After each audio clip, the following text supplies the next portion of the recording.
Je pense que ce matin, on a un rapport qui nous indique hors de tout doute que, en tout cas dans le dossier de la santé et bien d'autres, et on vous en fera la nomenclature, que le ministre de la Santé, le président du Conseil du Trésor, ont perdu le contrôle.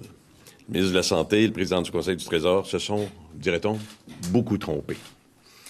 On a tenté ce matin de minimiser du côté du ministre de la Santé l'évaluation de la vérificatrice générale. C'est assez particulier. Le ministre a lu le rapport à sa façon et pourtant le rapport est dévastateur.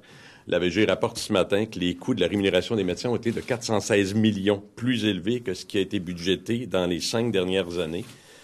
On en comprendra tous qu'en plus de perdre le contrôle, le gouvernement a dormi puis le réveil est brutal. C'est le moins qu'on puisse dire. L'AVG explique que pour les 5 prochaines années, il va y avoir des coûts additionnels qui vont s'ajouter puis que les économies prévues ne seront pas au rendez-vous. Je pense que ça aussi, c'est assez particulier.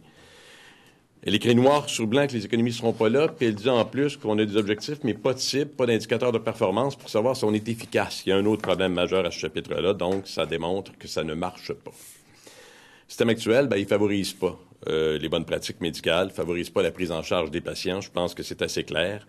Depuis déjà longtemps, depuis déjà 1 an, on demande au ministre de la Santé de revoir le mode de rémunération des médecins. Et je pense qu'à travers tout ça, il y a une réponse qui s'inscrit dans cette volonté-là et cette façon de faire. Malheureusement, je dois dire que c'est sans surprise que la vérificatrice générale a déposé sur l'aspect informatique un autre rapport assassin.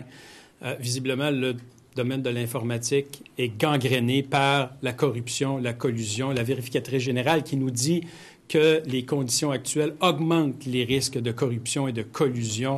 Et encore une fois, ce sont les citoyens du Québec qui font les frais parce qu'on se fait voler des centaines de millions de dollars par les firmes collusionnaires, par ceux qui sont corrompus.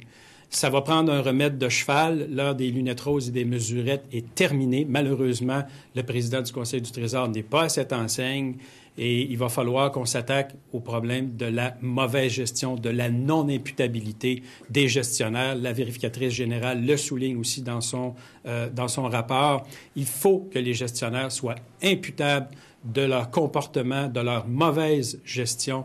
Il va falloir une législation, il va falloir une loi musclée avec des dents pour qu'on puisse congédier ces gens-là qui nous causent tellement de tort et qui nous privent de centaines de millions dont on aurait tellement besoin pour rendre des vrais services à la population. Et malheureusement, depuis 10 ans, la vérificatrice générale, le vérificateur général répète les mêmes constats, rapport après rapport. Il est temps de passer à une autre étape.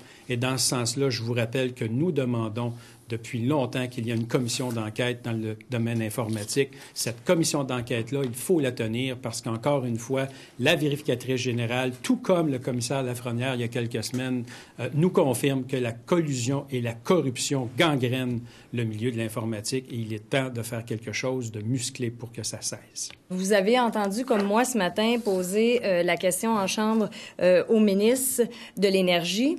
Et puis, vous avez sûrement sursauté quand vous avez entendu le ministre Arcan dire qu'il y a des limites à la transparence pour Hydro-Québec. Alors, c'est inacceptable parce que dans le cas qui nous préoccupe, il n'y a aucune raison qu'il y ait un manque de transparence.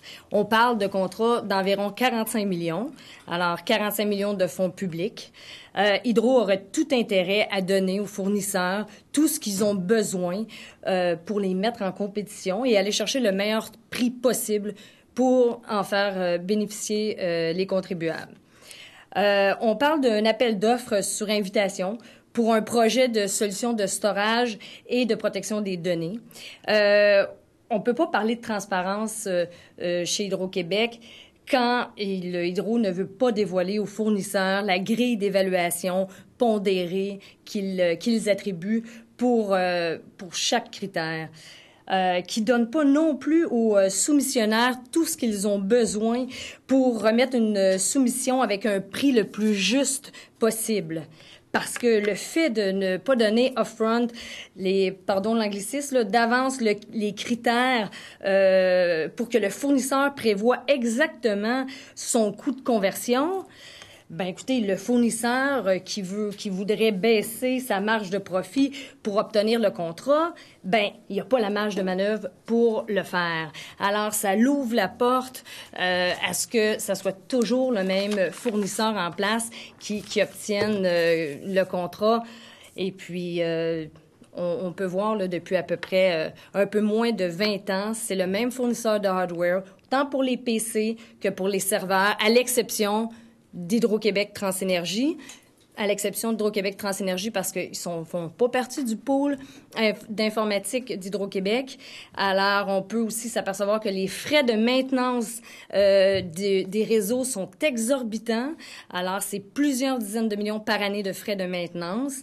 Alors, le fournisseur qui est en place a le beau jeu quand on fait des appels de propositions sans donner tout ce que les fournisseurs ont besoin pour gonfler ses prix. Alors, c'est un exemple là, concret de processus qui est défaillant, du manque de transparence dans l'octroi des contrats et même chez Hydro-Québec. Alors, ce qu'on demande au ministre, en fait, c'est de nous donner la liste de tous les contrats qui ont été donnés chez Hydro-Québec depuis les 15 dernières années.